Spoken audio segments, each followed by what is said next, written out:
Hey, Jason here. In the last two videos we talked about what is value investing and what is intelligent investing.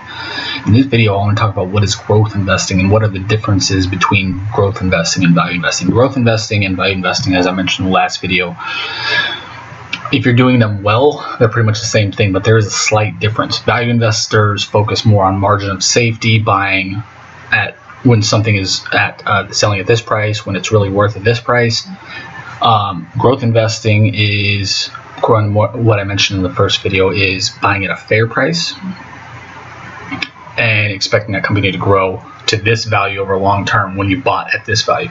So essentially you have the same thing in the value investing. You still are expecting, or you still have a margin of safety, but when you are value investing, you already have it when you buy. When you're growth investing, you have it over the long term. Same thing.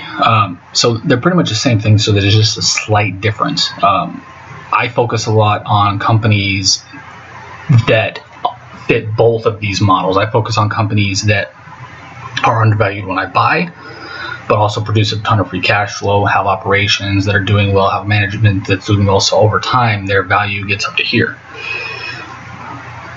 The only kind of true value investing, kind of old school approach that I don't really count on management whatsoever is NCAP companies, Benjamin Graham NCAP companies. I buy those at a massive margin of safety,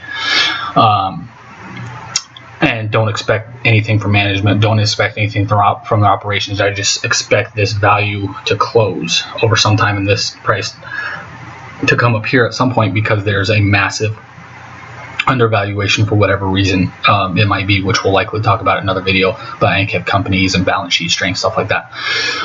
But those are kind of the slight differences between growth investing and value investing, but I use them both.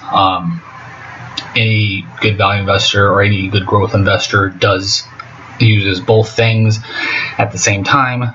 It's just kind of a slightly different tweak on things, and that's about